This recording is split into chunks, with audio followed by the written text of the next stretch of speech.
Nagsimula ang series sa isang high school sa Japan kung saan dito natin makikilala ang bida nating si Ken Yusato, isang ordinaryong estudyante na halos hindi napapansin ng iba. Wala namang kahit anong espesyal sa kanya maliban sa pagiging mabait at matulungin lalo na sa mga hayop. Gayunpaman, minsan din siyang nangarap na maging sikat tulad ng dalawang miyembro ng student council, ang vice president na si Kazuki at ang magandang presidente na si Suzune.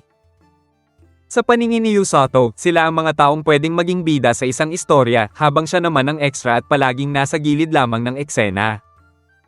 Isang araw nang pauwi na sana siya ay napansin niyang nawawala ang kanyang payong.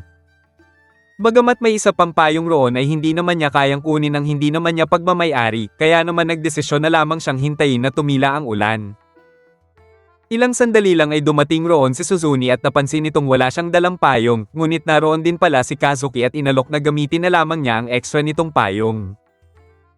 Bagamat lumalabas na magkaklase pala sila ay nagulat si Yusato na alam nito ang kanyang pangalan dahil ni minsan ay hindi sila nagkausap. Kaya nang maisip ni Suzune na magsabay-sabay na lamang silang umuwi, doon ay napasabi si Yusato na baka mainggit sa kanya ang ibang estudyante. Habang naglalakad sila ay unti-unti silang nagkaroon ng mga mas casual na usapan at napansin ni Yusato na medyo close ang dalawa.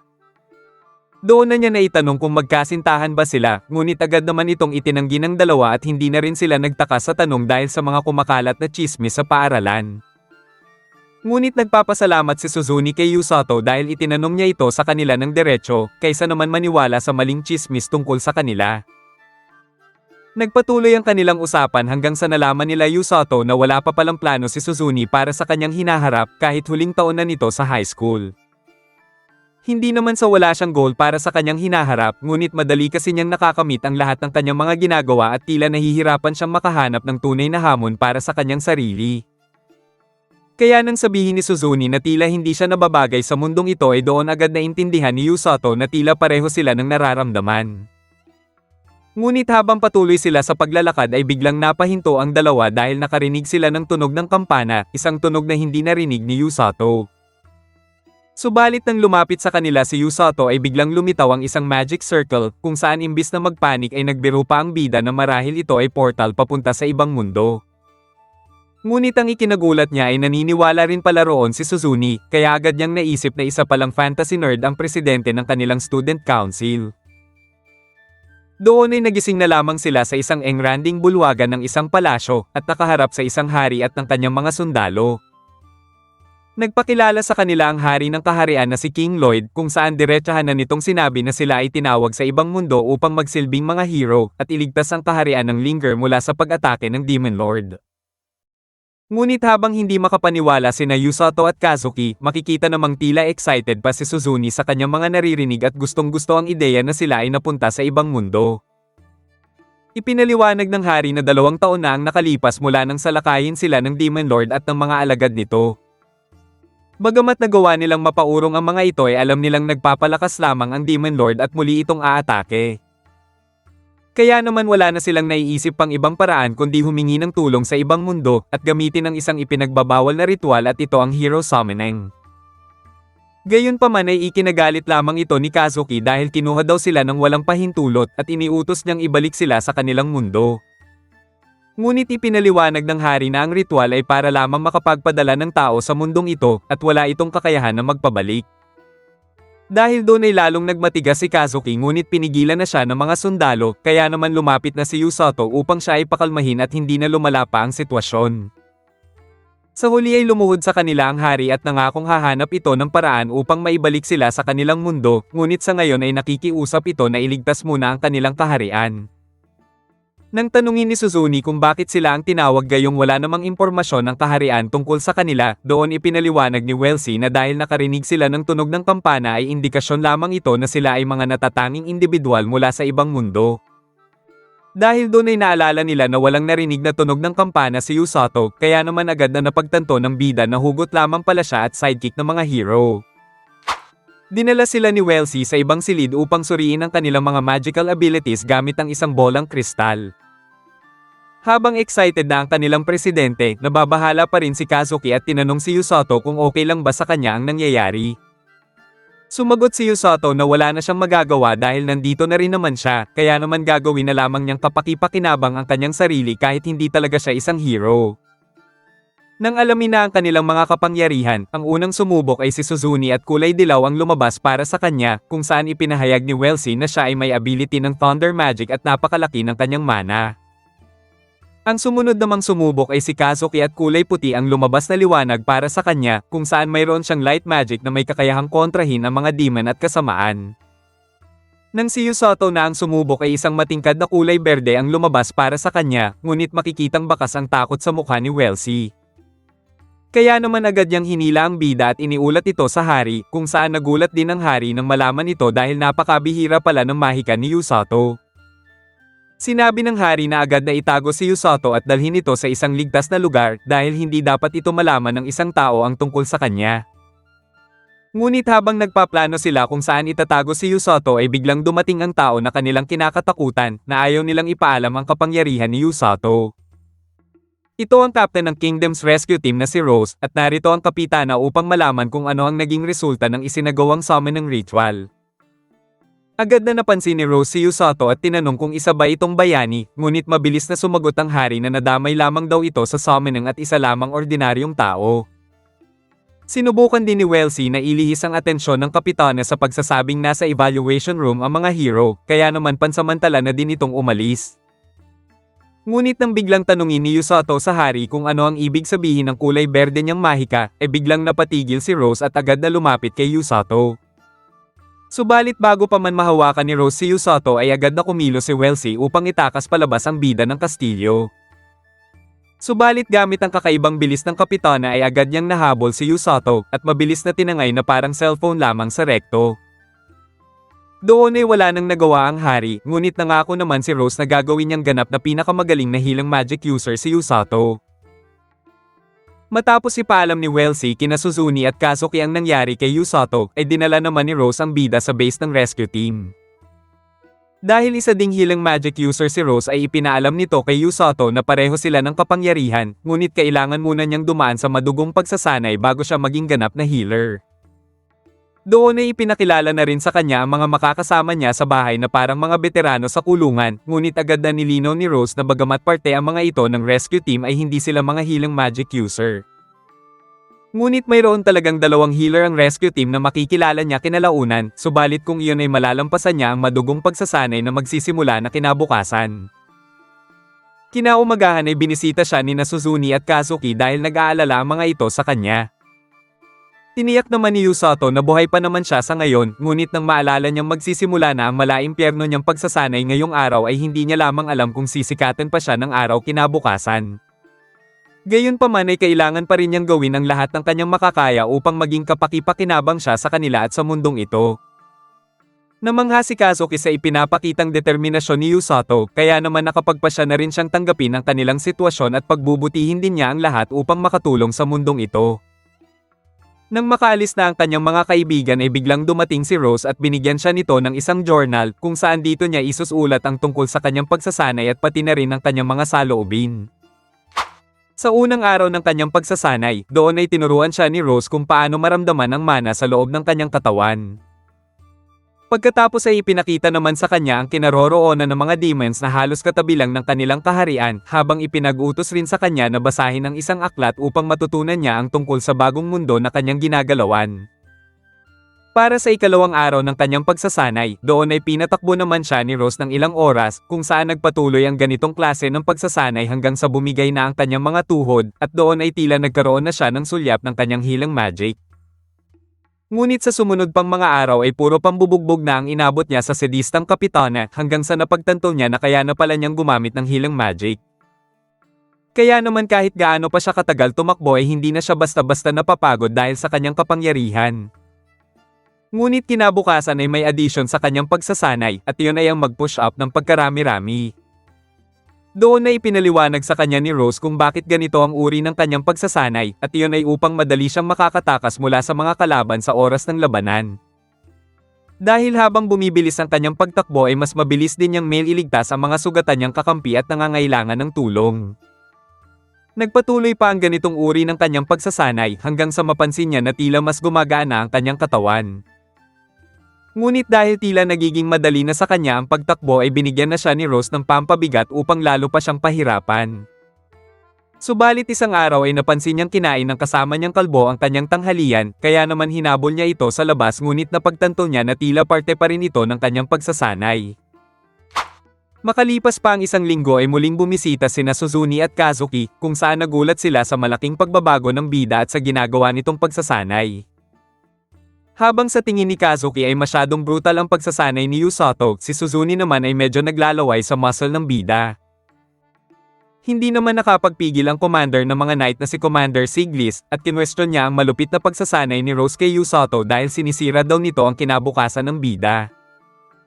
Ngunit iginiit ni Rose na may sarili siyang pamamaraan ng pagsasanay at ibinunyag na kailangan lumakas ni Yusato dahil gagawin niya itong kanyang kanang kamay, na labis namang ikinagulat ni Yusato. Sa huli ay pinag-break muna ni Rose si Yusato upang makakain na siya kasama ng kanyang mga kaibigan. Habang kumakain sila ay doon lamang nalaman ni Yusato na ang kaharap pala niya ay ang prinsesa ng kaharian, kaya naman agad siyang nagbigay galang rito.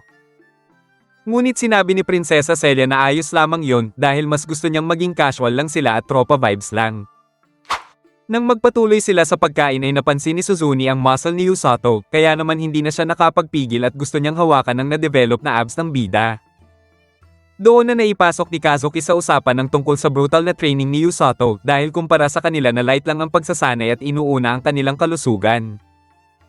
Inamin ni Yusato na noong una ay gusto na niyang sumuko, ngunit ngayon ay tila nasanay na siya at nagsisimula na niyang ma-enjoy ang buhay dito. Kaya nang ipakita niya sa unang pagkakataon ang kanyang healing magic sa kanyang mga kaibigan, hindi na iwasan magpabebe sa kanya ni Suzune at nais siyang maging knight in shining armor nito. Subalit sinabi ni Yusato na hindi na siya naniniwala sa acting ni Suzune na matalino at magandang presidente ng kanilang student council dahil ngayon ay alam na niyang manyakol ito. Bigla namang dumating ang kalbo dala ang lunch ni Yusato, ngunit dahil may galit pa siya rito ay hindi siya nakapagpigil at nagsuntukan sila na parang mga gunggong sa harap ng prinsesa. Ngunit bago naman umalis sina Suzune ay sumulyap muna siya kay Yusato at naniniwala siya na may malaki pang rason kung bakit sila ipinadala ng magkakasama sa mundong ito. Kinabukasan ay binigyan ni Rose si Yusato ng mga gamit dahil aalis daw sila at lalabas ng kastilyo. Dadalhin pala siya ni Rose sa isang kagubatan na tinatawag na Darkness of Linger, kung saan ang misyon niya rito ay manhunting siya ng isang Grand Grizzly at bawal siyang bumalik habang hindi niya ito nagagawa. Natatakot si Yusato dahil hindi pa siya tinuruan ni Rose kung paano makipaglaban, ngunit bigla siyang pinulot nito at inihagis na parang basahan sa ere. Ngunit hindi sumuko si Yusato at ginamit niya ang kanyang healing magic para mabawasan ang tama ng pagbagsak at siya ay makaligtas. Matapos niyang pagalingin ang kanyang mga sugat ay sinabi niyang hindi siya matatakot sa mga oso dahil wala iyon kumpara sa malaimpyernong training na pinagdaanan niya. Ngunit nang biglang lumitaw ang oso sa kanyang likuran, agad siyang nagpanik at parang manok sa bilis kung tumakbo. Kakalabanin na sana niya ito ngunit may lumitaw pang dalawang asul na oso, kaya kumaripas na naman siya ng takbo at mabilis na tumalon sa isang ilog. Dahil doon ay nagawa niyang makatakas habang hinayaan na lamang siya ng pamilyang oso. Umakyat siya sa isang mataas na puno na magsisilbing kanyang tirahan habang narito siya sa kagubatan at doon na rin siya nagpalipas ng kanyang unang gabi. Kinabukasan ay ipinagpatuloy niya ang kanyang misyon at ang kanyang unang layunin ay alamin kung saan nakatira ang mga oso. Habang siya ay naglalakad ay bigla siyang nakarinig ng kung ano sa halamanan, ngunit kuneho lang pala ito na may sugat na agad naman niyang pinagaling. Ngunit dahil doon ay sinusundan na siya ng kuneho na sinusubukan naman niyang paalisin dahil delikado daw ang hinahanap niyang halimaw. Subalit nang maisip niya na marahil alam nito ang tirahan ng mga oso, agad nga itong kumilos at nais siya nitong pasunurin. Doon ay nakita nga ni Yusato ang mga oso at tama ang nabasa niya sa libro dahil ang mga ito ay nakatira bilang isang grupo na parang isang pamilya. Matapos iyon ay pumunta siya ng ilog upang kumuha ng maiinom na tubig at bagamat nag-aalinlangan siya dahil hindi ito pinakuluan ay wala na rin naman siyang pagpipilian. Ngunit pag-uwi niya ay doon na sumakit ang kanyang tiyan dahil sa tubig at tila para daw siyang nalason dahil pati ang kanyang healing magic ay hindi agad ito napagaling. Kaya naman kinabukasan, matapos mawala ang sakit ng kanyang tiyan ay dinala siya ng kuneho kung saan may malinis na tubig. Ngunit sa sandaling iyon ay bigla na lamang umakyat ang kuneho sa puno at tila ito ay natatakot kaya naman agad itong sinundan ni Yusato. Doon ay nanlaki ang mga mata ni Yusato nang makita niya ang isang napakalaking ahas na gumagapang sa pagitan ng mga puno. Dahil pansin ni Yusato na tila walang sinasanto ang halimaw na ito ay nakapagpasya siyang umiwas at lumayo kaagad rito. Makalipas ang 4 na araw ay muli niyang inobserbahan ang mga oso, at bagamat gumagaan ang kanyang loob sa simpleng panonood lamang sa kanila ay kailangan niyang talunin ang Grand Grizzly kung nais niyang makauwi. Nagpasya siyang gagawin na niya iyon kinabukasan, ngunit nang sumapit ang araw na iyon ay pinipigilan naman siya ng kuneho na umalis. Kaya naman hinintay niya munang tumila ang ulan at saka muling nagpatuloy, ngunit pagdating niya sa tirahan ng mga ito ay nagulat siya sa kanyang nadatnan. Nang suriin niya ang mga sugat ng mga ito ay napagtanto niyang ang higanteng ahas ang may gawa nito at hindi sila pinatay upang kainin kundi pinatay ang mga ito para lamang sa kagustuhan ng ahas na pumatay. Sa sandaling iyon ay biglang lumabas ang anak ng mga oso at pumunta sa kanyang ina upang ito ay gisingin. Bagamat may misyon si Yusato na talunin ng oso ay hindi naman niya kayang pagmasdan ang ganitong nakakadurog na eksena, kaya naman sinabi niya sa munting oso na ipaghihiganti niya ang pamilya nito. Doon ay agad siyang nagbanat ng buto at naghanda ng kanyang gagamitin na armas at pagkatapos ay nakiusap siya sa kuneho na dalhin siya sa kinaroroonan ng ahas. Ngunit pagdating niya roon ay nagulat siya dahil nakikipaglaban na ang maliit na oso sa ahas. Kahit nakakaramdam siya ng takot sa ahas ay sinabi ni Yusato na wala na daw mas nakakatakot pa kaysa sa boss niyang si Rose, kaya naman ginamit niya itong motibasyon upang sumugod. Ngunit dahil doon ay muntik na siyang makagat ng ahas, buti na lamang ay nagawa pa rin niya itong masaksak sa mata. Ngayong bulag na ang isang mata nito, naisip ni Yusato na umatake sa kanang bahagi ng ahas gamit ang kanyang punyal. Gayunpaman ay nagawa pa rin siyang maramdaman ng ahas at nagawa nitong makagat ang kanyang kaliwang braso. Ngunit dahil hawak niya ang punyal sa kaliwa ay nagawa naman niya itong masaksak sa bunganga, kaya agad siyang pinakawalan nito ngunit nag-iwan naman ito sa kanya ng lason. Buti na lamang ay natutunan na niyang pagalingin ang kanyang sarili matapos siyang malaso ng tubig noong nakaraang araw. Doon ay muli siyang sumugod at sa pagkakataong ito ay tinulungan na siya ng munting oso. Nagawa niyang makaakyat sa ulo ng ahas at sinuntok ito ng buong lakas, dahilan upang mag-crack ang bungo nito at mahilo ang ahas. Doon ay 2 beses pa niya itong sinaksak sa mata hanggang sa hindi na kayanin ng ahas at ito ay bumagsak. Habang siya ay nakahiga sa tabi ng ahas ay biglang lumapit sa kanya ang munting oso at tila nagpapasalamat ito sa kanya. Ngunit sa sandaling iyon ay muling bumangon ang ahas na may intensyong gumanti sa kanyang ginawa, kaya sinabi niya sa munting oso na tumakas dahil hindi na rin siya makakatakbo dahil sa kanyang sugat.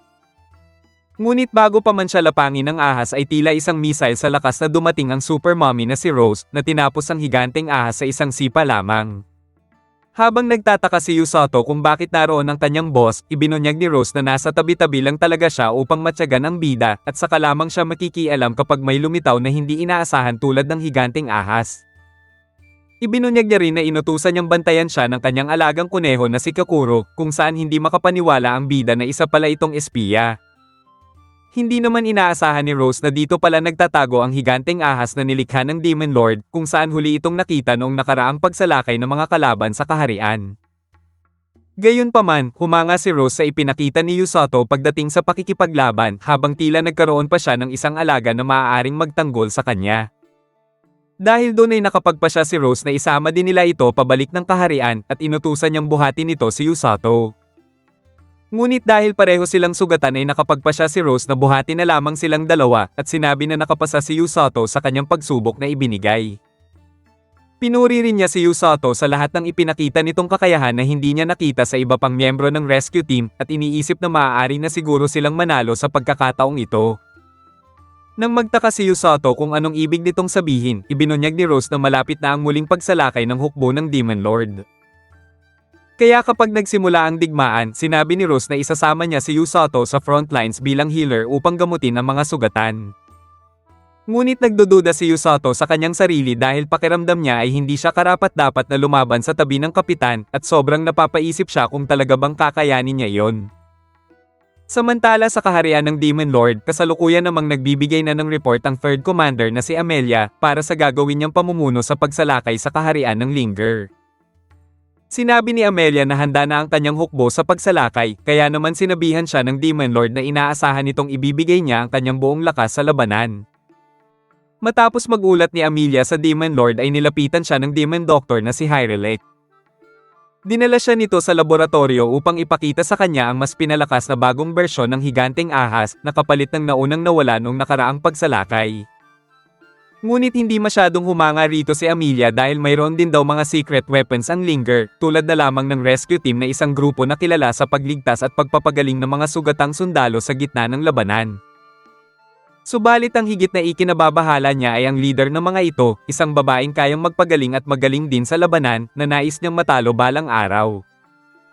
Ngunit ipinaalala ni Hyrelek na bilang commander ay hindi na dapat siya makipaglaban ng personal, kaya sinabi ni Amelia na may naatasan na siya at ito ang Immortal Mage of Darkness o ang Black Knight. Samantala, dahil wala pang pangalan ng munting oso ni Yusato ay nakapagpasya siyang bigyan ito ng pangalan na Blue Rin. Bigla namang dumating ang kapitan at sinabi na nakakuha na siya ng pahintulot mula sa hari na maaari na nilang isali sa rescue team si Blue Rin. Pwede na rin itong manatili sa kanilang bahay ngunit kailangan itong maging kapaki-pakinabang para sa kanilang team at iyon ay ang maging partner ni Yusato sa training.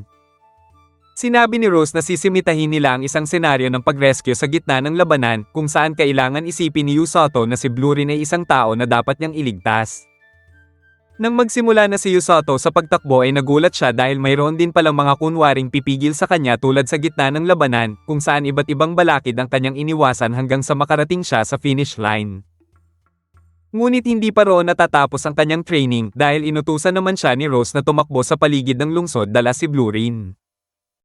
Ngunit biglang nagising si Blue Rin dahil naamoy nito ang paborito nitong prutas kung saan inalok naman sila ng tindera ngunit walang dalang pera si Yusato. Ngunit dahil nakilala siya ng matanda na parte ng rescue team dahil sa kanyang uniforme, ibinigay na lamang nito ng libre ang isang prutas. Nang magpatuloy siya sa pagtakbo ay naisipan ni Yusato na bisitahin sina Suzune at Kazuki dahil nasa lungsod na rin naman siya. Ngunit may isang lalaki ang nakapansin sa kanya at tila may nais itong sabihin, subalit sa kalamang niya ito napansin nang ito ay bumagsak dahil sa kapaguran. Kaya naman tinulungan ito ni Yusato at nalaman niya na ang pangalan ng lalaki ay Orga, na isa din sa mga healer ng rescue team. Nalaman din ni Yusato na ang nakakabatang kapatid na babae ni Orga ang isa pang healer ng rescue team, kung saan pinapatakbo nila ang isang klinik sa lungsod at doon nila ginagamit ang kanilang healing magic upang manggamot ng mga mamamayan. Dahil lumalabas na hindi kayang pagalingin ni Orga ang kanyang sarili, sinabi niya kay Yusato na kapag sumiklab ang digmaan ay marahil siya at ang kanyang kapatid ang manggagamot sa mga sugatang sundalo sa likuran, habang sina Yusato at ang kapitan naman ay sa harap ng labanan. Ibinahagi ni Yusato ang kanyang pagdududa tungkol sa kakayahan niyang lumaban sa frontline tulad ng gusto ng kapitan, ngunit pinatibay ni Orga ang kanyang loob at sinabing hindi siya pipiliin ni Rose kung hindi siya nito lubos na pinagkakatiwalaan. Matapos nilang mag-usap ay tumungo na si Yusato sa kastilyo upang makipagkita sa kanyang mga kaibigan, kung saan nang makita siya ni Suzune ay agad nitong tinihil ang pagsasanay at bumati sa kanya. Doon nalaman ni Yusato na wala roon si Kazuki dahil nasa labas ito ng kaharian, kung saan kasama ito ni na Commander Siglis upang magsanay at maghanda sa paparating na digmaan. Hindi naman napigilan ni Suzune na manggigil kay Blue Rin, ngunit nang hahawakan na niya ito ay biglang kinagat ang kanyang kamay. Doon na napansin ni Yusato ang mga kalyo at sugat sa kamay ni Suzune dahil sa higpit ng pagsasanay nito. Kaya nang pagalingin ni Yusato ang mga sugat niya sa kamay ay hindi naman napigilan kiligin ng kaunti ni Suzune. Matapos ang kanilang pag-uusap ay umalis na si Yusato upang bumalik sa kanilang himpilan, kung saan doon ay nag-report siya ng kanyang pagsasanay sa kapitan. Doon na inamin ni Yusato ang kanyang kahinaan at sinabing natatakot siyang lumaban sa digmaan, ngunit alang-alang sa kanyang mga kaibigan at iba pang tao ay gagawin niya ang lahat ng kanyang makakaya upang iligtas silang lahat.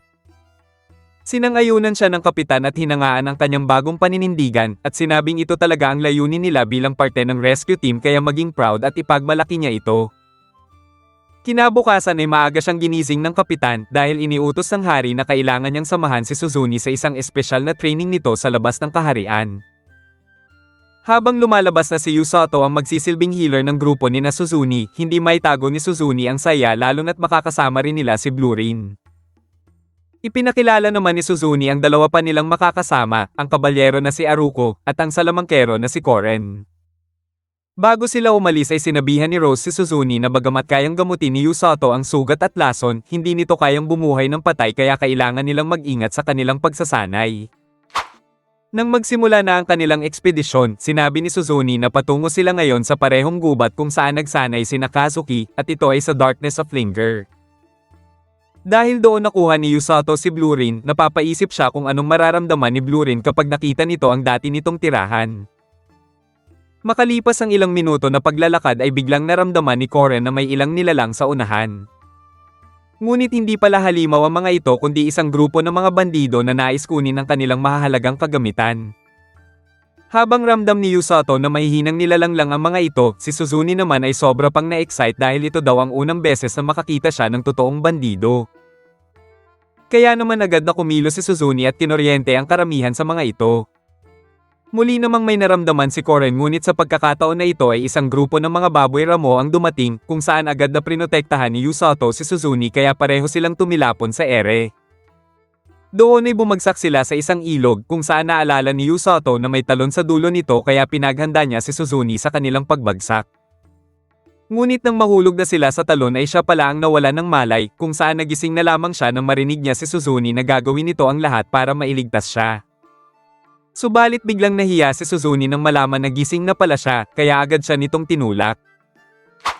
Matapos pagalingin ni Yusato ang sugat ni Suzune ay sinabi niya rito na pamilyar siya sa gubat dahil dito siya itinapon ni Rose noon para sa kanyang training, kaya naman iminungkahi niyang kailangan nilang maghanap muna ng matutuluyan at umalis kaagad kinabukasan dahil maraming mapanganib na halimaw rito.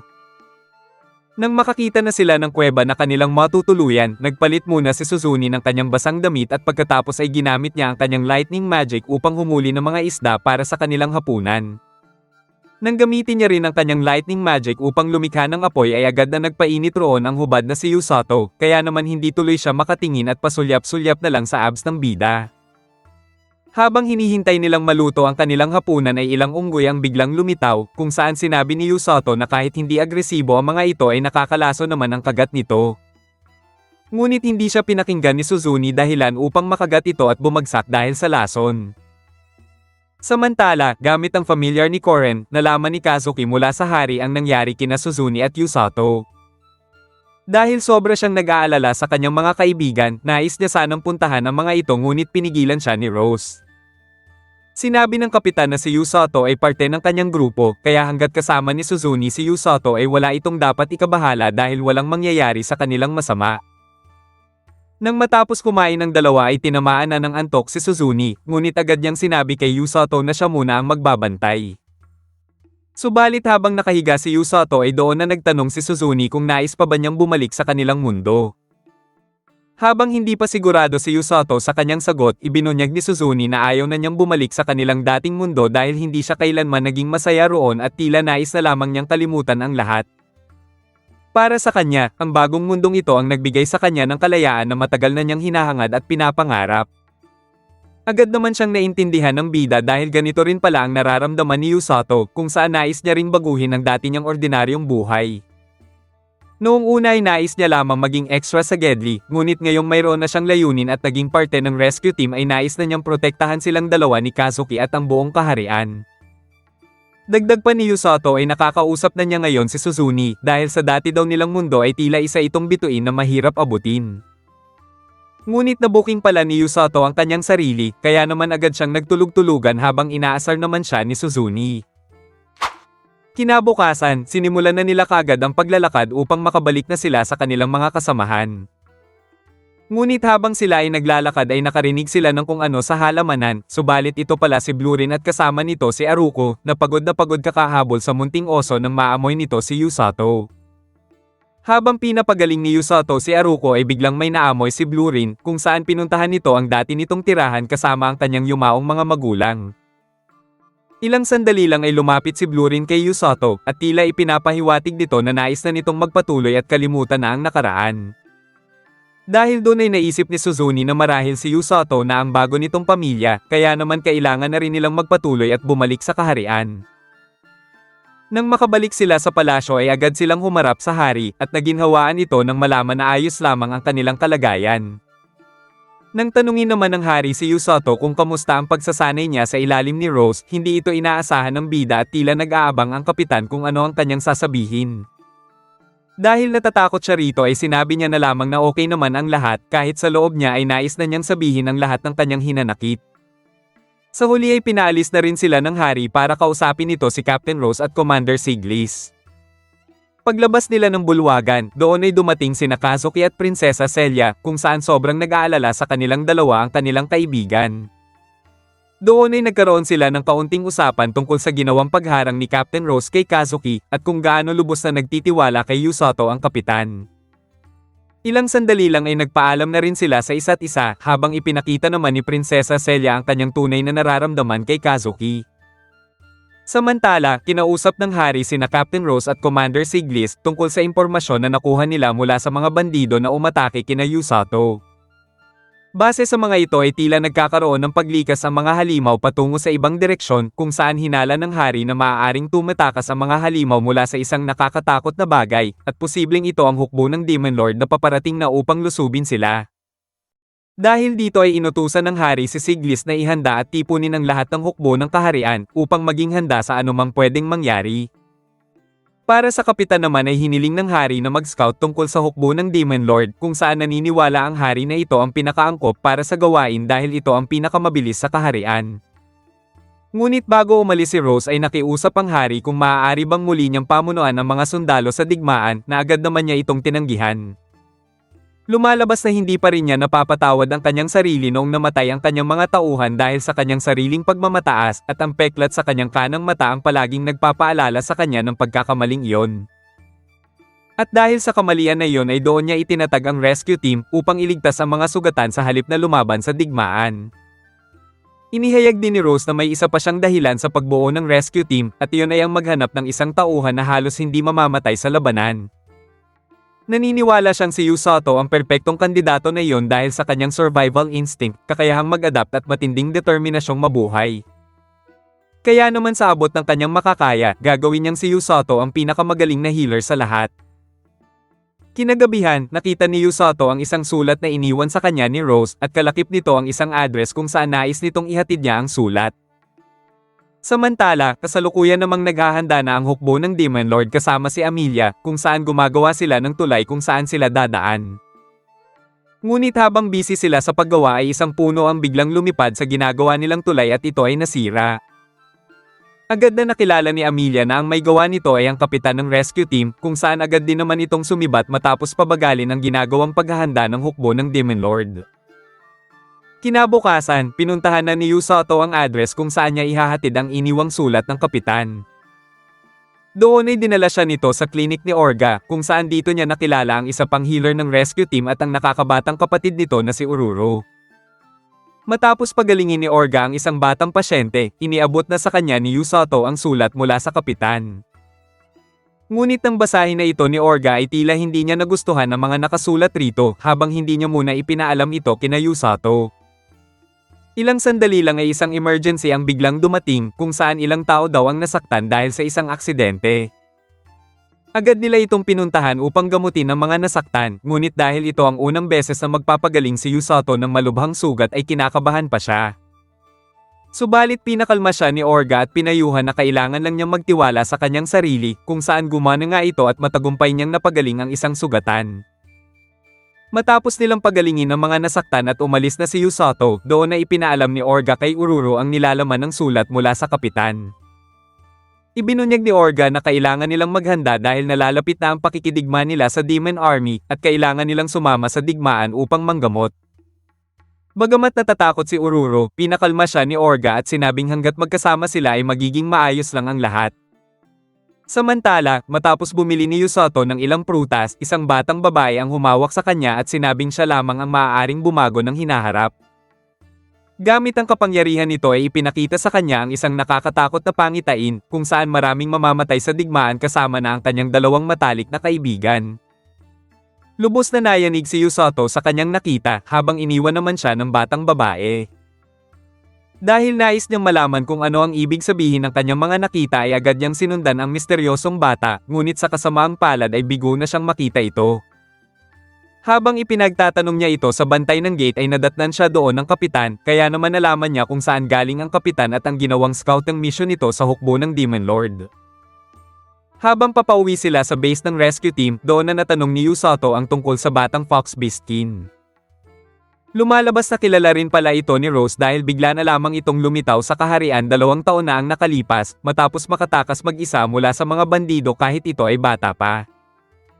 Ipinaliwanag din niya na ang mga Beastkin ay madalas target dahil sa kanilang kagandahan at kakaibang kakayahan sa mahika, at ilan sa kanila ay may mga bihirang oracles of time na kayang makakita ng hinaharap. Naging mas interesado si Usoto at hinala niyang isa sa mga ito ang batang babae, ngunit hindi niya ito sinabi sa kapitan at nagsinungaling na nabasa niya lang iyon sa libro.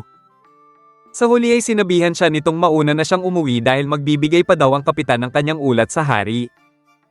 Matapos magbigay ulat ng kapitan ay nakapagpasya na ang hari na i-anunsyo na rin ang sitwasyon sa kanilang hukbo at mamamayan kinabukasan, habang inutusan niyang ipatawag rin sina Kazuki at Suzune upang malaman din ng mga ito ang sitwasyon.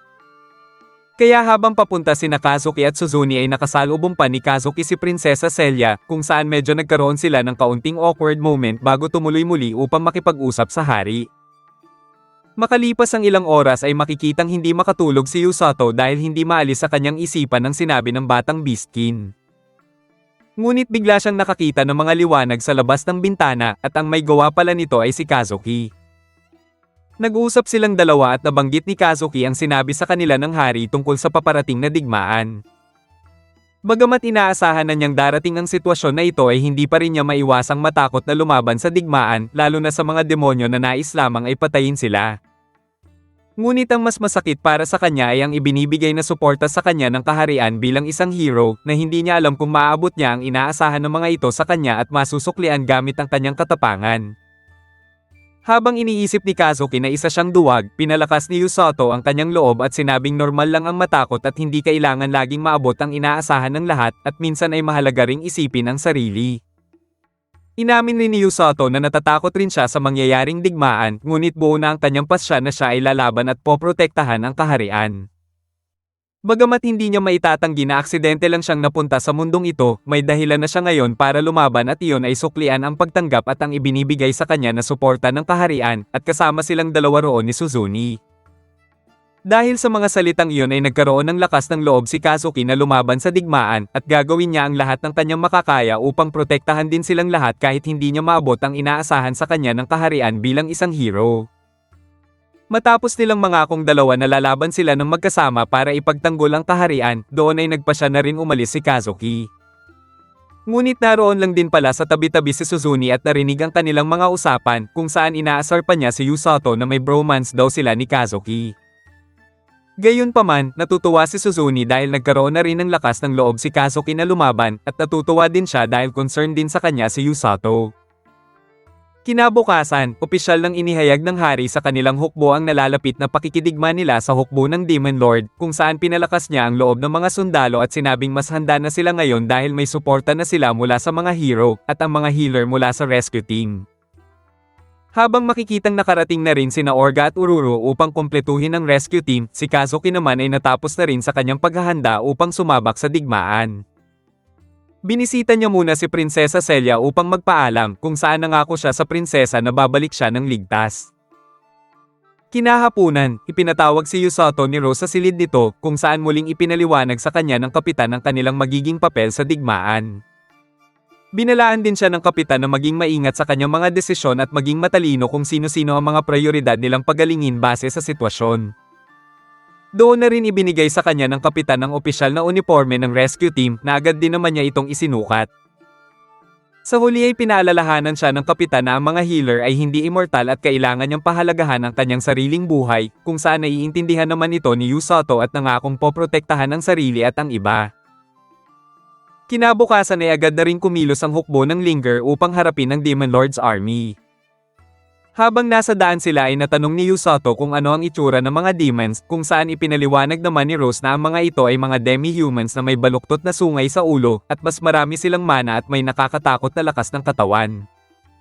Dahil doon ay hinawakan ni Rose ang peklat sa kanyang kanang mata na nagpaalala naman sa kanya ng dating niyang mga kasamahan. Bumalik ang kwento 5 taon sa nakaraan, noong si Rose ay isa pang battalion commander ng mga kabalyero. Tinipon sila ng hari upang ipaalam na may mga namataang demons sa kapatagan malapit sa Linger of Darkness. Kaya naman iniutos ng hari sa kanyang mga heneral na magtalaga ng mga gwardya upang samahan at protektahan ng mga mangangalakal na tatawid sa kapatagan. Matapos ang kanilang pagpupulong ay nilapitan si Rose ng kanyang deputy commander na isang makulat din katulad ni Usoto na si Owl. Narinig pala nito ang pinag-usapan sa pagpupulong at sinabing kung sakaling sumugod ang mga demons ay kayang-kaya nila itong talunin. Subalit hindi ito sinang-ayunan ni Rose at pinaalalahanan na hindi nila pwedeng maliitin ang isang kalaban lalo na ang mga demons. Makalipas ang isang linggo, ipinaalam ng hari kay Rose ang ginagawang pag-atake ng mga demons sa mga halimaw sa kanilang teritoryo. Inutusan siya ng hari na imbestigahan ito at binigyan siya ng pahintulot na gumamit ng puwersa kung kinakailangan. Kinagabihan ay agad niyang tinipon ang kanyang mga tauhan at ipinaliwanag sa mga ito ang kanilang gagawin na misyon. Natutuwa naman ang mga ito dahil sasama siya sa misyon kung saan alam nila na kapag kasama ang kanilang bossing ay imposibleng matalo sila at may magpapagaling pa sa kanila. Kinabukasan ay agad din nilang sinimulan ng pagpapatrolya sa kagubatan, ngunit sumapit na ang buong araw ay wala silang nakitang kahit anong bakas ng mga demons. Kaya naman nagpasya na rin silang siyasatin ng kanlurang bahagi na siyang pinakadelikadong lugar sa kagubatan. Habang natutulog na ang iba nilang kasamahan, umupo si Owl sa tabi ni Rose at tinanong kung bakit siya ang pinili nitong deputy commander. Ipinahayag ni Owl ang kanyang pagdududa sa sarili, ngunit ipinaliwanag ni Rose na karapat-dapat siya sa posisyon dahil sa kanyang pagiging maaasahan at hindi pagsuko. Ibinunyag din ni Rose na balang araw ay balak niyang ipamana kay Owl ang posisyon bilang commander na agad namang tinanggihan ni Owl dahil baka magrebelde lang ang kanyang mga kasamahan at isa pa ay siya lang ang kanilang sinusunod. Naalala pa ni Owl kung gaano katigas ang ulo niya noong una pa lamang siyang naging kabalyero, ngunit nagbago ang lahat sa kanya nang makilala niya si Rose. Bagamat may nakakatakot itong aura at may malaimpyernong pagsasanay ay ito lamang ang nakaintindi ng kanyang matigas na ugali, kaya naman siya lang ang kanyang susundin at wala nang iba pa. Gayunpaman, lumapit sa kanya si Rose at pinitik ang kanyang ulo dahil heto na naman daw siya at ayaw makinig. Sinabi sa kanya ni Rose na hindi siya nito pipiliin ng basta lamang para sa posisyon dahil ipinaunawa nito sa kanya na mayroon siyang lakas ng determinasyon na hindi sumuko at kakayahang magpatuloy na isang katangian ng pagiging isang leader. Kaya kung ipagpapatuloy niya yon ay makukuha niya rin ng tiwala mula sa iba at balang araw ay susunod din ang mga ito sa kanya. Kinabukasan ay inumpisahan na nilang tumungo sa kanlurang bahagi at doon ay natuklasan nila ang mga bakas at mga dugo sa paligid na kumpirmado ngang may nangyayaring pangangaso ng mga halimaw sa teritoryo ng mga tao. Nang bigla silang makarinig ng malakas na ungol ay agad nila itong pinuntahan kung saan doon ay nakumpirma nga nila na nanghuhuli ng mga halimaw ang mga demons. Ngunit hindi nagtagal ay naramdaman na rin sila ng pinuno ng mga demons, kaya wala nang nagawa ang buong grupo kundi magpakita. Tinanong ni Rose ang pinuno kung anong ginagawa nila sa teritoryo ng mga tao, ngunit tumanggi itong sabihin ang kanilang layunin. Sinabihan ni Rose ang pinuno na umalis na lamang upang maiwasan ang labanan, ngunit tumanggi ito at sinabing hindi nito hahayaang mabuhay sila matapos makita ang kanilang ginagawa. Inatasan ni Rose si Owl na gabayan ng kanyang mga kasamahan habang siya naman ang bahalang lumaban sa pinuno ng mga demons. Dahil sa kanyang matinding bilis at pisikal na lakas ay ikinagulat ito ng pinuno, ngunit gamit naman ang wind magic ng kalaban ay nagagawa nitong masangga ang kanyang mga pag-atake at naglalabas din ito ng matatalas na hangin. Sinubukan lumayo ng kalaban ngunit binato ito ni Rose ng mga malalaking puno hanggang sa tamaan ito sa ulo. Gayunpaman, nagawa pa ring makaligtas rito ng kalaban at ikinulong si Rose sa isang buhawi na may matatalas na hangin. Ngunit labis na ikinagulat ng demon nang makitang kayang pagalingin ni Rose ang sarili, kaya naman hindi pa rin ito nagawang pigilan si Rose na umatake. Dahil sa mga ipinakitang kakayahan ni Rose ay nakuha niya ang respeto ng kalaban, kaya naman dito na nito ipinakilala ang sarili bilang Nero at inilabas ang kanyang demon sword mula sa lupa.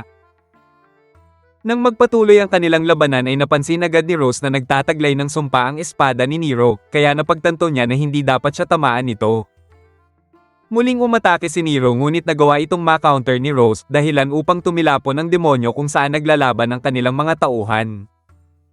Pagbangon ni Nero ay nakita niya na nahihirapan pala ang kanyang mga tauhan sa pakikipaglaban mula sa mga tauhan ni Rose. Dahil doon ay inilabas na ni Nero ang isang nakakatakot na aura, kung saan kapansin-pansin na lumakas ang mga tauhan nitong demonyo at tila nawala ang mga ito sa sarili. Nang makita ito ni Rose ay susubukan niya sanang tulungan ang kakampi, ngunit agad siyang pinigilan ni Nero. Dahil doon ay nagawang paslangin ng isang demon ang isa sa kanyang mga kasamahan, kung saan nagdala ito ng takot at panik sa buong grupo, kaya naman ilan pa sa kanyang mga kasamahan ang napaslang ng mga demons. Sa sobrang galit ni Rose ay nawala siya sa composure at sinugod niya kaagad si Nero, ngunit sinamantala ito ng demon at tinusok ang isa niyang mata gamit ang sinumpang espada nito. Dahil doon ay hindi na niya magawang pagalingin ang sarili, kung saan ipinaliwanag ni Nero na kayang putulin pansamantala ng kanyang espada ang daloy ng mana sa katawan ng isang nilalang. Muli sana siyang tutulong ngunit muli din siyang pinigilan ni Nero, kaya naman ilan pa sa kanyang mga kasama ang nasawi. Sa sandaling tatapusin na siya ni Nero ay biglang pumagitna si Owl at ito ang tinamaan ng isang nakamamatay na atake. Doon na rin niya napansin na lahat pala ng kanyang mga tauhan ay nasawi na sa laban kasama ng mga tauhan ni Nero. Habang nakaluhod si Rose sa harap ni Owl at nagsisisi sa kanyang kahinaan, muli na sana siyang tatapusin ni Nero ngunit nagawa niyang masangga ang espada nito. Dahil sa kanyang galit ay nagawa niyang makuha kay Nero ang espada nito at winagayway ang demonyo na parang hotdog pillow. Sa huli ay naitapon niya ito sa puno at tinusok gamit ang sariling espada nito. Ngunit bago pa man niya tapusin si Nero ay ikinagulat niya nang biglang lumitaw ang batang si Amelia at tinulungan nitong makawala si Nero. Susubukan sana niyang pigilan ng mga ito ngunit bigla niyang nakita si Owl kay Amelia kaya hindi na siya nakagalaw at hinayaan na lamang niyang makaalis ang mga ito. Nang bigla niyang marinig ang tinig ni Owl ay agad niya itong nilapitan at sinubukan pagalingin, ngunit dahil sa laki ng sugat ni Owl ay hindi na rin niya ito nagawa pang mailigtas. Sa huli ay hindi na napigilan pa ni Rose ang kanyang sarili na maghinagpis matapos masaksihan ang pagkamatay ng kanyang mga minamahal na mga kasamahan. Matapos niyang iulat sa hari ang lahat ng nangyari ay hiniling niya sa hari na tanggalin siya bilang commander dahil para sa kanya ay hindi siya karapat-dapat na tawagin bilang isang kabalyero. Pagbalik niya sa kanilang base ay doon na siya tuluyang nalugmok sa kalungkutan at tila wala ng balak pang magpatuloy. Makalipas ang isang buwan ay binisita siya ni Siglis at inamin niya rito na naisip din niyang magpakamatay ngunit pinili niyang hindi iyon gawin. Pinili niya ring hindi pagalingin ang kanyang kanang mata dahil para sa kanya ay ito ang magpapaalala ng kanyang pagkabigo at pagkamatay ng kanyang mga kasamahan. Pagkaalis ni Siglis ay umupo siya saglit at nag-isip kung ano ba ang dapat niyang gawin. Habang siya ay nakaupo ay bigla niyang naalala ang kanyang mga kasamahan at si Owl, kung saan para bang hinihikayat siya nitong huwag magbago at magpatuloy lamang tulad ng isang magaling na leader. Umiyak siya sa huling pagkakataon ngunit nangako siyang hindi na muling magiging mahina. Dahil doon ay nagpasya siyang bumuo ng isang unit na magliligtas ng buhay sa digmaan upang maiwasan na may ibang makaranas ng parehong kapalaran at kailangan niya lamang ng isang malakas na tao na may kakayahang magpagaling at lumaban ng sabay. Ngayon ay nagpapasalamat siya kay Yusato dahil natagpuan na niya ang kanyang hinahanap na tao, kung saan nagulat pa si Yusato ngunit sinikmuraan siya ng kapitan at sinabing huwag siyang mamamatay. Samantala ay natapos na ng mga demons ang tulay at handa na sila para sa digmaan. Lumabas si Black Knight at hiniling kay Amelia na nais niyang pamunuan ang vanguard sa digmaan, kung saan pinayagan naman ito ni Amelia ngunit binalaan na huwag niyang maliitin ang mga tao lalo na ang rescue team. Gayunpaman ay hindi nababahala rito si Black Knight dahil matagal na rin siyang naghahanap ng isang malakas na kalaban. Kinabukasan nang makarating na ang buong grupo sa battlefield, maagang ibinigay kina Kazuki at Suzune ang kanilang mga dapat gawin dahil inaasahan na darating na ang hukbo ng Demon Lord sa loob ng 30 minuto. Makalipas ang ilang sandali ay natanong na nga nila ang paglapit ng hukbo ng kalaban kung saan agad silang naglunsad ng sunod-sunod na mahika patungo rito, ngunit lumalabas na isang ilusyon lang pala ito dahil ang totoong mga kalaban ay sumusugod na mula sa Timog Kanluran. Samantala, inatasan na ni Rose ang mga naka-black uniform na tumungo na sa battlefield upang kunin ang mga sugatan at dalhin ang mga ito sa infirmary, kung saan naman pagagalingin ni Orga at Ururo. At para kay Yusato naman ay sinabihan siya ni Rose na papasok lamang sila sa mismong labanan kapag lumala na ang sitwasyon, sa ngayon ay tutulong muna silang magpagaling ng mga sugatan. Ilang minuto lang ang lumipas ay nagsimula nang dumating ang mga sugatang sundalo at agad din nilang sinimulan ang kanilang trabaho. Ang isang pinapagaling ni Yusato ay nagkukwento na inatake daw sila ng isang higanteng ahas sa battlefield, kung saan napapaisip si Yusato kung kaugnay ba ito sa halimaw na kanyang nakalaban. Samantala, habang pinagmamasdan ng Black Knight ang laban, biglang isang sundalo ang sumaksak sa kanya mula sa likod, ngunit imbis na siya ang masaktan ay ang sundalo ang napinsala at bumagsak. Ngunit bago pa man ito tuluyan ng Black Knight ay mabilis itong itinakbo ng isa sa rescue team, kaya naman doon na naalala ng Black Knight ang babala sa kanya ni Amelia tungkol sa mga kidnappers ng Linger Kingdom. Dahil naman sa lumalalang sitwasyon ay nakapagpasya na si Rose na tumungo na silang dalawa ni Yusato sa labanan. Habang nasa daan sila ay ibinahagi ni Rose na may iniulat tungkol sa isang kalaban na nakasuot ng itim na baluti, kaya naman biglang naalala ni Yusato ang mga nakita niya sa kanyang pangitain. Para mas marami silang matulungan ay nakapagpasya si Rose na maghiwalay silang dalawa, kung saan agad na nakapagligtas si Yusato ng isang sundalo at dinala ito sa ligtas na lugar. Samantala, habang nakikipaglaban sina Kazuki at Suzune ay biglang dumating ang Black Knight upang sila ay harapin, kung saan agad nilang naramdaman ang nakakakilabot na aura nito. Sinubukan itong atakihin ng ilang mga sundalo, ngunit dahil sa kakaibang mahika nito ay tila bumalik lamang sa kanila ang kani-kanilang mga atake. Dahil sa kanilang nasaksihan ay susugod sana si Kazuki ngunit pinigilan ito ni Suzune at ipinaliwanag na kailangan muna nilang maintindihan ang kakayahan ng kalaban. Kaya kasabay ng pagsakit ng balikat ni Kazuki kung saan parehong tinamaan ng kalaban ay doon na ibinunyag ng Black Knight ang kanyang kapangyarihan, kung saan ani nito ay kaya niyang ibalik sa umatake ang anumang pinsalang matatanggap niya. Samantala, biglang nakaramdam si Yusato ng matinding sakit sa ulo at bumalik ang nakakatakot niyang pangitain, kaya naman hindi niya magawang hindi mag-alala kina Kazuki at Suzune. Sinubukan siyang atakihin ng isang demon, buti na lamang ay niligtas siya ng sundalong tinulungan niya kanina. Nang malaman niya mula rito kung saan nakapwesto si Kazuki ay agad siyang tumungo roon bago pa mahuli ang lahat. May naisip namang plano si Suzune para malampasan nila ang kakaibang kakayahan ng kalaban, kung saan kahit delikado ito ay tiwala siyang darating si Yusato upang sila ay gamutin. Agad silang sumugod upang simulan ang naisip nilang plano, kung saan nagawang tamaan ito ni Kazuki sa mukha habang si Suzune naman ay sa braso at likuran na bahagi ng kalaban. Bagamat bumalik sa kanila ang pinsala na ginawa nila rito, napansin ni Suzune na tila hindi nag-reflect sa likuran niya ang ginawa niyang atake sa kalaban. Dahil doon ay sinabihan niya si Kazuki na muli nilang subukan na umatake. Nang malaman ni Kazuki ang bagong plano ni Suzune ay ginamit niya ang kanyang light magic upang bulagin ang kalaban, habang si Suzune naman ay ginamit ang kanyang lightning magic upang mabilis na makapunta sa likuran nito at ibigay ang isang mapinsalang atake. Tatapusin na sana ito ni Kazuki ngunit nagawa pa din siyang ma-counter ng kalaban, habang si Suzune naman ay bumalik sa kanya ang ginawa niyang atake rito. Doon ibinunyag ng Black Knight na sinadya niyang hindi ibalik kay Suzune ang ginawa nitong atake kanina sa kanyang likuran upang mahulog ang dalawang hero sa kanyang bitag, kung saan tinawanan niya sina Suzune dahil naging kampante ang mga ito. Habang pabagsak si Suzune ay naalala niya noong unang araw na nakilala niya si Yusato at ang panahong napunta sila sa ibang mundo.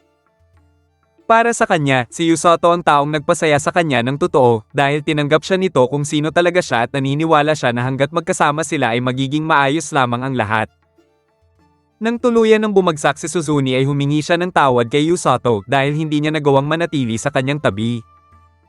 Kaya nang maghanda na ang Black Knight para siya ay tapusin, isang mabilis na Yusato naman ang biglang dumating at sinapak ang kalaban na tumilapon. Ilang sandali pa ay nagising na rin si Suzune at bumungad sa kanya si Yusato na pinapagaling silang dalawa ni Kazuki, kaya hindi niya na naiwasan na mapaluhan nang makita ito. Gayunpaman, muling bumangon ang Black Knight at nawasak pala ni Yusato ang baluti nito, kaya naman agad na binuhat ni Yusato ang dalawa at mabilis na lumayo. Ngunit sa sobrang galit ng Black Knight ay hindi sila nito hinayaang makatakas, kaya doon na sinabi ni Suzune kung anong klaseng kapangyarihan ang mayroon ang kalaban. Ayaw sanang lumaban ni Yusato, ngunit alam niya na hindi niya may iligtas ang iba hanggat magiging sagabal sa kanya ang Black Knight. Kaya naman nakapagpasya si Yusato na harapin ang kalaban at buong lakas na sumugod, kung saan makikitang madali lamang niyang napipigilan ang pag-atake ng kalaban.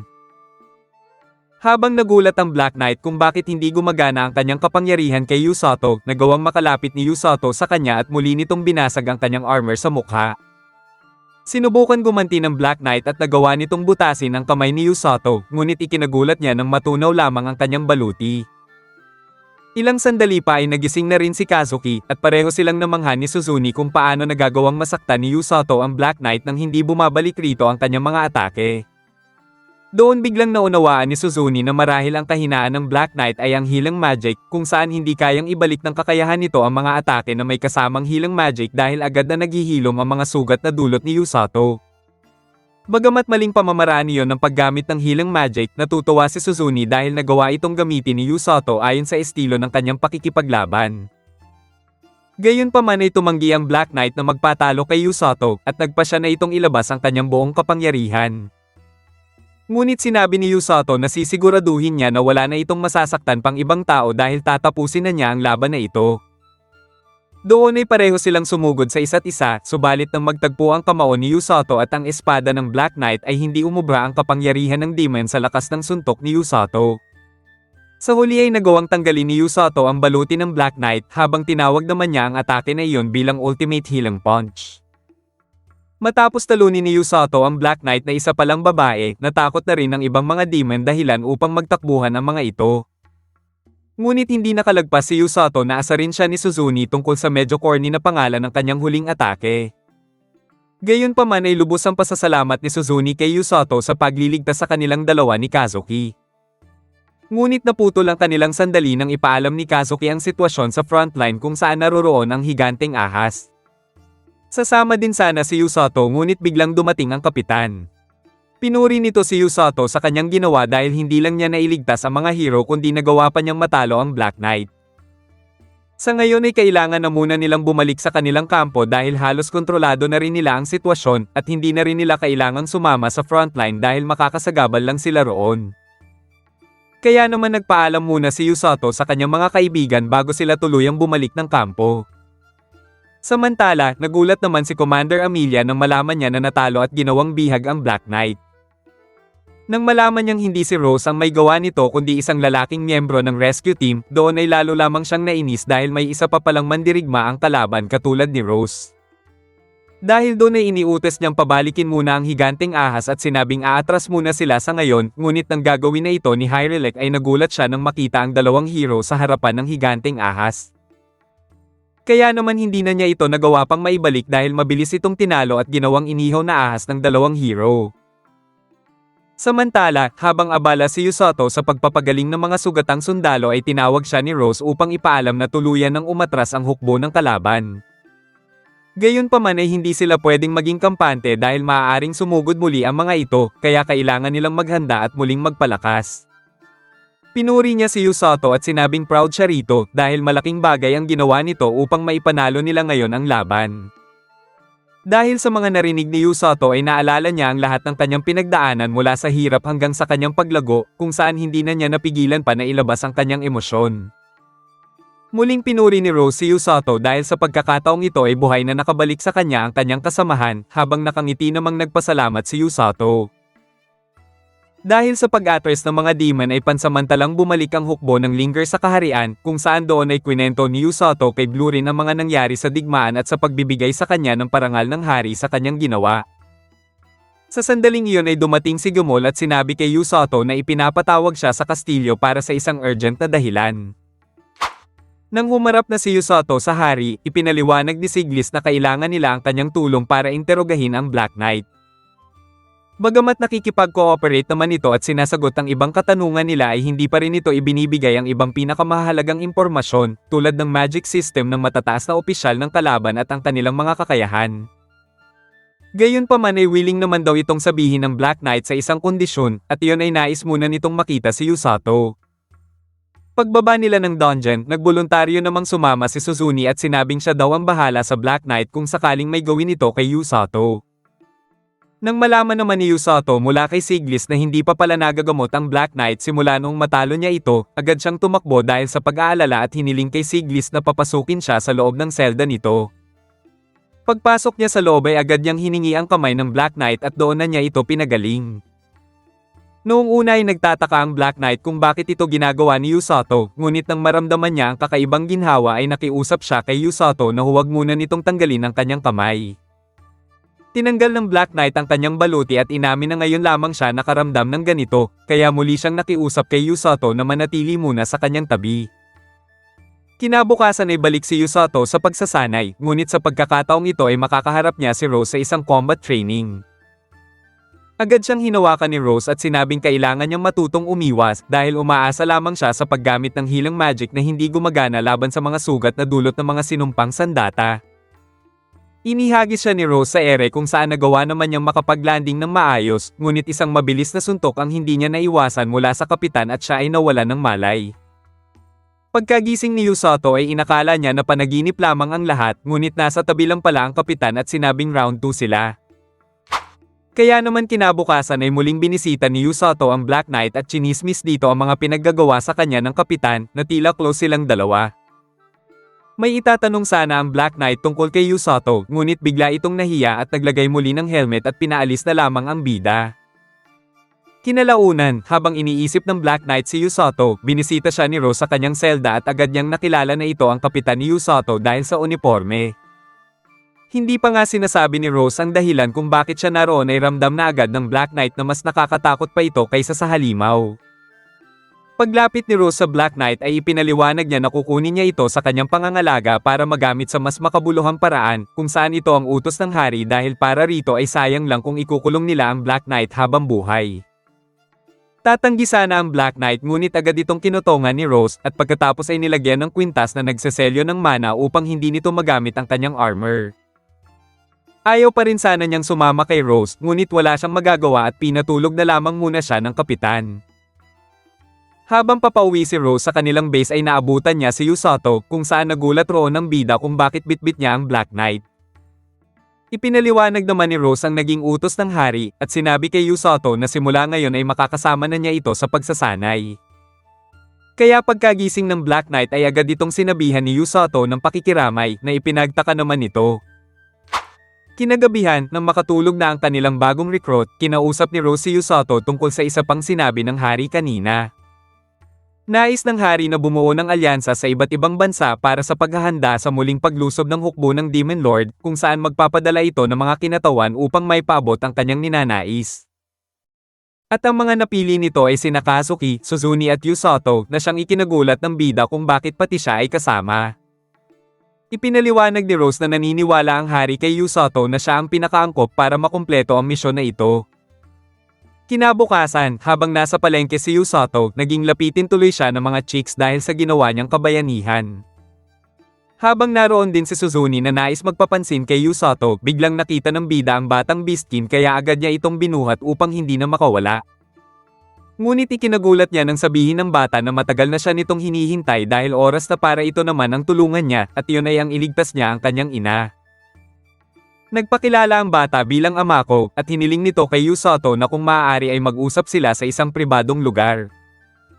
Samantala, nagsimula naman na ang pagsasanay ng Black Knight, at katulad ng naranasan ni Yusato ay hindi rin ito naging madali sa kanya.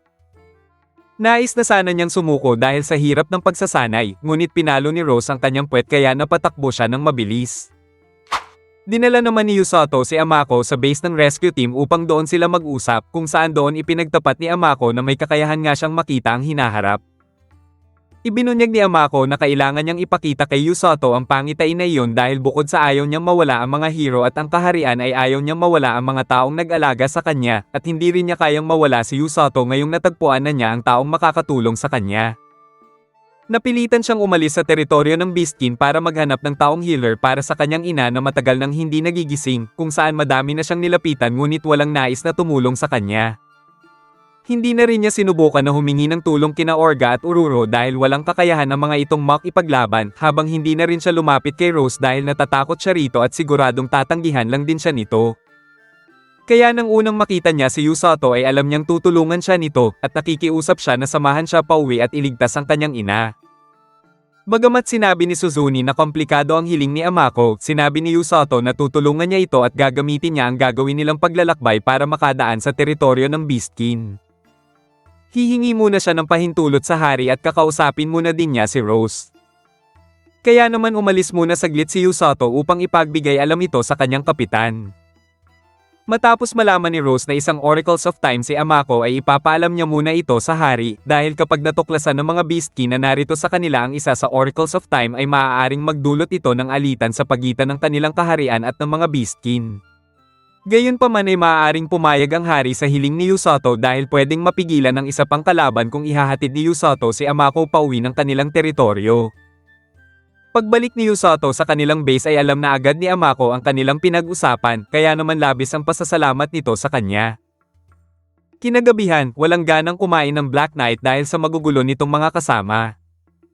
Ngunit biglang dumating si Yusato at binigyan siya ng diary para maisulat ang kanyang mga nararamdaman, kung saan medyo ikinatuwa niya ito at doon na rin siya nagsimulang kumain. Sa mga sumunod na araw ay nagpatuloy pa ang kanyang mahirap na pagsasanay hanggang sa medyo nakakasabay na siya sa iba. Isang araw habang siya ay tumatakbo ay nakarinig siya ng ingay sa kagubatan, ngunit nang tignan niya ito ay ikinagulat niya ang ginagawang pagsasanay ni Yusato mula sa kapitan. Lumalabas na patuloy pa rin ang pagsasanay ni Yusato upang matutunan niya ang pag-iwas at hindi dumepende sa kanyang hilang magic. Ngunit nang muli nila itong subukan ay nagawa ng iwasan ni Yusato ang atake ni Rose, subalit sa sobrang excited niya ay tinamaan pa rin siya ng kasunod na atake.